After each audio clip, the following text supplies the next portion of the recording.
परिचय के लिए मैं अजीत सत्यार्थी बोध गया के मियाँ बीघा से अभी मियाँ बीघा में द्वितीय निःशुल्क चिकित्सा शिविर चल रही है जो संबोधि वेलफेयर एंड कल्चरल सोसाइटी बोध गया और अंतर्राष्ट्रीय बौद्ध संघ के माध्यम से यहाँ मधुमेह, शुगर, स्वास्थ्य एवं दंत रोग जांच शिविर स्कूल चल रहे हैं। मंगल जी, आप ये बताइए कि ये शिविर कब से चला रहे हैं आप लोग? ये हम लोग गांधी जयंती 2 अक्टूबर 2020 से प्रारंभ किया और हम लोग का मकसद है कि मियाँ बीघा गाँव को हम लोग रोगमुक्त करने की कोशिश करें। इसलिए हम लोग निरंतर टाइम टू टाइम यहाँ पर स्वास्थ्य सेवा का आयोजन करने जा रहे हैं और कर रहे हैं कि जिससे अधिक से अधिक गरीब, वंचित, असहाय लोगों को इससे सुविधा प्राप्त हो। इसमें 2 संस्थाओं का योगदान है। एक है संबोधि वेलफेयर एंड सोसाइटी जिसके अध्यक्ष प्रोफेसर महेंद्र कुमार हैं और दूसरा है अंतर्राष्ट्रीय बौद्ध संघ जिसके अध्यक्ष भिक्खु विमल रतन जी हैं। विमल रतन जी हाँ, दोनों मिलकर हम लोगों ने इस कार्यक्रम को चलाने का प्रयास किया है और कर रहे हैं। अच्छा, ये जो आप प्रोग्राम जो कर रहे हैं इसमें आपको कैसा लग रहा है कि प्रोग्राम करने के बाद इसका क्या असर देख रहे हैं आप? इसका असर है कि लोगों का रिस्पॉन्स बहुत अच्छा मिल रहा है, लोगों को प्रसन्नता हो रही है, लोगों को संतुष्टि हो रही है। इस तरह के संस्थान के द्वारा उनको निःशुल्क दवा और जाँच की व्यवस्था किया है। इसका लाभान्वित उससे लोग हो रहे हैं। हम लोग का कार्यक्रम है कि इसको हम लोग आगे से करके एक स्थायित्व प्रदान कर दें कि जिससे यहाँ पर रेलू चलता है। जी जी, ये आगे दवा वगैरह बांटा जा रहा है ना? यहाँ आगे जाँच में हो रहा है, हीमोग्लोबिन का आगे अभी जांच हीमोग्लोबिन वगैरह का हो रहा है। थोड़ा हम चलते हैं वहाँ भी डॉक्टर साहब लोग से या जो भी है नर्स से उनसे भी थोड़ा सा हम पूछताछ करते हैं और उसके बाद डॉक्टर साहब से फिर मिलते हैं। तो आए हुए हैं यहाँ पर इस शिविर में जो दवा निःशुल्क सेवा जो किया जा रहा है इसके लिए हम यहाँ से कुछ लोग हैं उनसे हम पूछेंगे और इस संस्था से जो भी जुड़े हैं। सर, आपका शुभ नाम क्या हुआ? संजीव कुमार जी। अभी आप सब क्या करते हैं? सोशल कौन सा इंस्टीट्यूशन से? और संबोधि वेलफेयर सोसाइटी से हैं। संबोधि वेलफेयर सोसाइटी में आप क्या हैं? As a member. Sambodhi society welfare में एक मेंबर हैं। क्या नाम बताएं? संजीव कुमार जी। संजीव कुमार जी, आप ये बताइए जो दवा वगैरह जो मंगवाया गया है क्या ये ट्रस्ट के माध्यम से आया है या कोई डोनेट किया? जी नहीं, सारे दवाई ट्रस्ट के माध्यम से। सारे दवा ट्रस्ट के माध्यम से आया है। और ये जो बुक्स वगैरह हम जो देख रहे हैं ये स्कूल का है जो अंतर्राष्ट्रीय बौद्ध संघ है जो कंबाइंड चल रही है कैंप है उसके द्वारा से ये स्कूल का संस्थापन हुआ है और उसके द्वारा ही वहाँ का ट्रस्ट। ये बताइए कि आप ये स्कूल का स्थापना कब किए? 35 साल पहले हुआ था। 35 साल पहले। गाँव का पिताजी थे और मछली को नहीं बेचे साथ पिताजी थे और यहाँ गाँव का और बड़े बुजुर्ग कुमार जी, मोहन जी, गोरा सिंह जी, यहाँ के बड़े बुजुर्ग लोग इकट्ठा होकर स्थापना किया। तो आज पहले यहाँ दो झोपड़ी में पहले शुरुआत किए थे। शुरुआत होते होते धीरे धीरे लोगों का हमारे बहुत लोग आते हैं, विदेश से लोग आते हैं पूजा करने के लिए। उन्हीं के प्रोग्राम के द्वारा आपको जापान विमल रतन जी भंते जी का कहना है कि आज से कितने साल पहले? आज से 35 साल पहले इस स्कूल की स्थापना की गई और उसके बाद झोपड़ियों में चल रही है, लेकिन बहुत सी विदेशियों की वजह से और उनके कोऑपरेशन की वजह से आज ये बिल्डिंग खड़ा हुआ। इसमें आप संबोधि कल्चरल प्रोग्राम जो संबोधि ट्रस्ट है यानी महेंद्र जी का, तो इनका ट्रस्ट का सहयोग कहाँ तक आप लोग का होगा?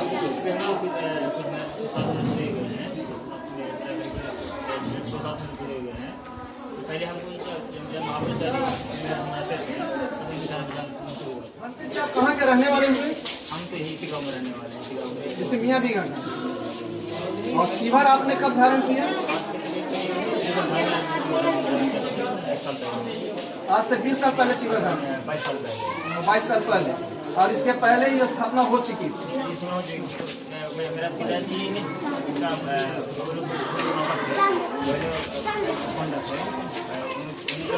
आपका पिताजी का नाम क्या हुआ? बाबू प्रसाद। बाबू उपासक। भागोपासक जी के माध्यम से, जो विमल रतन जी के पिताजी उनके माध्यम से स्थापना किया गया था। इन्होंने चीवर धारण आज से 20 वर्ष पहले किया। धन्यवाद विमल रतन जी। घंटे जी, आपका शुभ नाम क्या हुआ? आपका नाम विमल देव। आप रहने वाले कहाँ के हुए?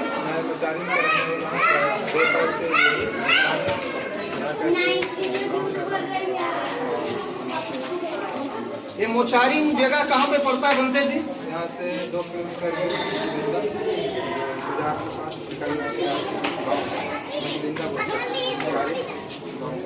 क्या पहले से ही इसका नाम मोचारी था या बाद में इसका नाम मोचारी? नहीं, पहले अभी तो मोचारी होना, पहले मुचलिंदा के नाम से जाना जाता है। मुचलिंदा के नाम से क्यों जाने जाता है बनते जी? क्योंकि वहाँ पर भगवान को 7 दिन वहाँ पर ध्यान किए हैं और वहाँ नागवंश बोला जाता है कि नागवंशियों का वहाँ जगह था। और बुजुर्ग लोग भी बोलते हैं कि नागवंशियों लोग के कारण वहाँ पर भगवान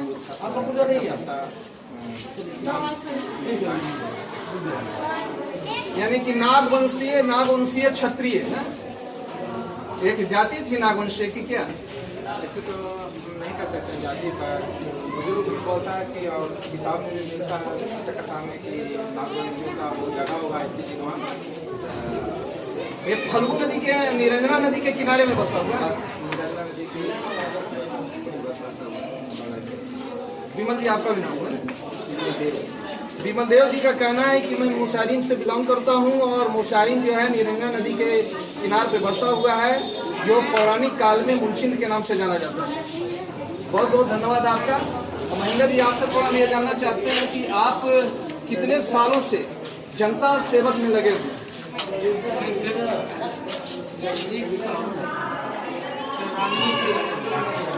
1994 से।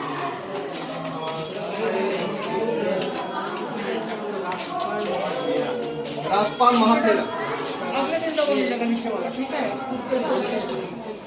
किया गया।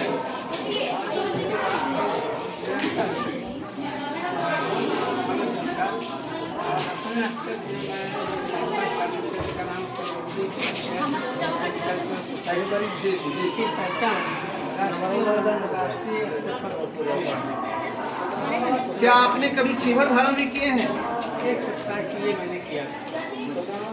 अभी महेंद्र जी से बात हो रही थी, उन्होंने 1 सप्ताह चीवर धारण भी किए, बुद्ध के मार्ग पर चले और बाद में चीवर उतारने के बाद ये उपासक के रूप में आ गए।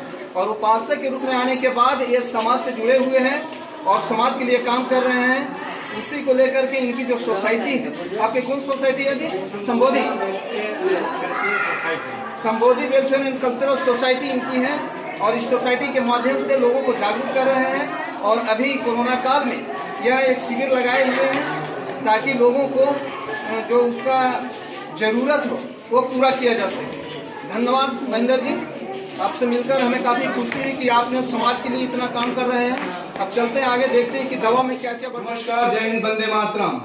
AT न्यूज मुंबई के लिए मैं अजीत सत्यार्थी बोध गया के मियाँ बीघा से अभी संबोधि वेलफेयर एंड कल्चरल सोसाइटी एवं अंतर्राष्ट्रीय बौद्ध संघ बोध गया के सौजन्य से द्वितीय निःशुल्क जांच शिविर लगाया जा रहा है। ये स्थान है मियाँ बीघा, सिद्धार्थ नगर, बोध गया में। अब यहाँ पे हमारे डॉक्टर मृत्युंजय कुमार जी बैठे हुए हैं और श्वेता जी हैं जो डेंटल से हैं और डॉक्टर मृत्युंजय जी यहाँ फिजिशियन हैं। अब हम मृत्युंजय जी से थोड़ा सा बात करेंगे, डॉक्टर साहब से बात करेंगे कि ये शिविर लगाने का मुख्य उद्देश्य क्या है। अच्छा डॉक्टर साहब, आज जो शिविर लगाया गया है इसका मुख्य उद्देश्य क्या है? लोगों को स्वस्थ रखना जी। कोरोना महामारी में जो 4 महीने 6 महीने जितने भी लोग बेरोजगार हो गए हैं, बहुत सारे लोगों के पास इम्यूनिटी की कमी हो गई, तो उन लोगों को स्वास्थ्य की रक्षा करने के लिए हम लोग इन्हें कैंप करना शुरू किया, जिससे कि जितने भी गरीब निसहाय लोग हैं उन लोगों को हम निःशुल्क चिकित्सा कर सकें, निःशुल्क मेडिसिन दे सकें, ताकि उनको आगे चल करके कोई परेशानी का सामना न करना झेलना नहीं पड़े। क्योंकि अगर थोड़ी सी अगर उनको सहायता मिलती है तो बहुत बड़ी सहायता होती है। इसलिए हर महीने हर 15 दिन पे एक कैंप। डॉक्टर साहब, आप आयुर्वेद से किए हैं एलोपैथ? आयुर्वेद तो आयुर्वेद के बारे में कुछ बताएंगे अभी? हाँ आयुर्वेद जो है, आयुर्वेद एक ऐसी पत्ती है जो किसी को नुकसान नहीं करेगी, किसी को हार्मफुल नहीं करेगी। अगर नुकसान करना भी होगा ना तो वो और फायदे में आएगा, क्योंकि नुकसान को आयुर्वेद करती नहीं। इसलिए आयुर्वेद हम लोग चलाते हैं, आयुर्वेद की मेडिसिन हम लोग देते हैं, क्योंकि आयुर्वेद में कभी भी कोई साइड इफेक्ट की जरूरत नहीं होती, कभी साइड इफेक्ट होने नहीं। अगर उसको फायदा नहीं किया तो वो हानि नहीं होगा। इसलिए हम आयुर्वेद से ट्रीटमेंट करते हैं, आयुर्वेद के हम बैठते। डॉक्टर साहब अभी क्लिनिक आप कहाँ बराबर कहाँ बैठते हैं आप? गया में एसपी के पास गया है, और दूसरे क्लिनिक में हमारा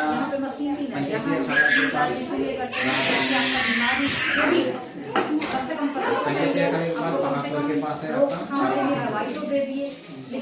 बहुत बहुत धन्यवाद। अभी हम डॉक्टर मृत्युंजय जी से इसके बारे में जानकारी ले रहे थे और अभी दंत चिकित्सा में है डॉक्टर श्वेता सिन्हा जी, इनसे भी हम बात करेंगे। लेकिन इसके पहले हम संबोधि वेलफेयर एंड कल्चरल सोसाइटी के जो सचिव हुए या अध्यक्ष सर आप जो प्रेसिडेंट हैं, इनसे हम थोड़ा बात करेंगे इस शिविर को लेकर।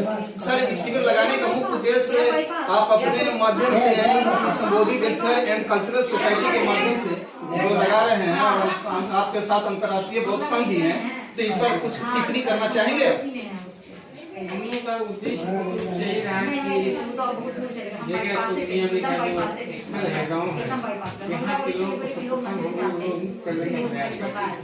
उसके लिए हमारे बहुत ही छोटे भाई या बड़े बेटे डॉक्टर मृत्युंजय कुमार का सहयोग बहुत ही सराहनीय है। उनके सहयोग से हम इस काम को कर सकते। इच्छा तो दिल्ली में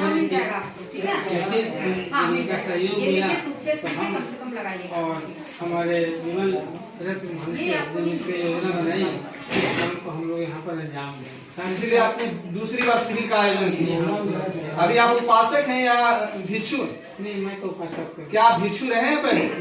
7 दिनों के लिए मैंने शिविर लिया था जी। तो डॉक्टर राजपाल महाथेरा के संगत में चलिए, बहुत बहुत धन्यवाद। अभी महेंद्र जी जो आपका संबोधि वेलफेयर एंड कल्चरल सोसाइटी के प्रेसिडेंट हैं, इनसे बात करने के लिए।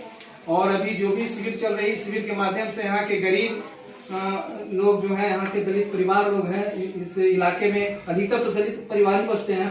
जी हाँ, ये दलित परिवार उनके लिए काफी एक अच्छा मौका है कि इस शिविर के माध्यम से लोगों को उनकी सहायता उन तक पहुंच रहा है। धन्यवाद। मैं 18 न्यूज मुंबई के लिए अजीत सत्यार्थी, बोधगया के मियाँ जी। क्या दिक्कत तुम्हारा क्या है? मेरा नहीं है, मेरा दादी का है। एक इस शिविर में पहली बार आई है, पहले भी आई थी? चलो ठीक है। दादी, आपका घर कहाँ हुआ? मियाँ बीघा में घर हुआ। क्या दिक्कत है आपको? और गर्दन में दर्द है, तो शिविर के माध्यम से ही दवाई करवाते हैं। ये दूसरी बार आ रहे हैं यहाँ, जो दूसरी बार शिविर हो रही है। आपको कैसा लगता है इस शिविर से? अच्छा लगता है? चलिए ठीक है। देखिए, दीदी माता अभी बोल रही है कि शिविर लगने से हमें काफ़ी अच्छा लगता है, क्योंकि यहाँ दलितों का क्षेत्र है और काफ़ी मात्रा में यहाँ दलित बसते हैं। आइए, डॉक्टर साहब जो दवा दे रहे हैं, इससे थोड़ा सा हम कुछ पूछताछ करते हैं। आपको आराम हो जाएगा। क्या होगा? अगर बगल दांत तो यहाँ से यहाँ ट्रांसमिट मतलब कि ट्रांसफर हो जाता है।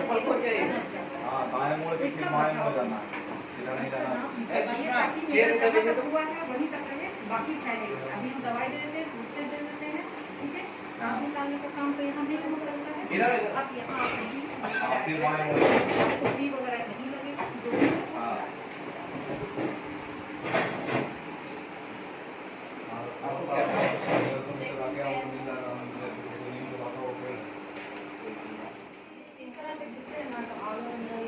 सेंसिटिव होता है, झंझनाहट शुरू हो जाती है एक टाइम के बाद। दांत का खांचा मेरा ऊपर से नीचे है, ठीक है। तो हमारा ब्रश हमेशा इस तरह से घूमना चाहिए, ठीक है। और कोई जरूरी नहीं है कि 5 मिनट 10 मिनट, ऐसा नहीं कि ब्रश लेकर के बैठे हुए नहीं, उसको इससे ज़्यादा। और दिन में 2 बार ब्रश कीजिए, जैसे कि सुबह एक बार कर लेते हैं, एक बार रात में खाना खाने के आधे घंटे के बाद, कभी भी खाना खाने के तुरंत बाद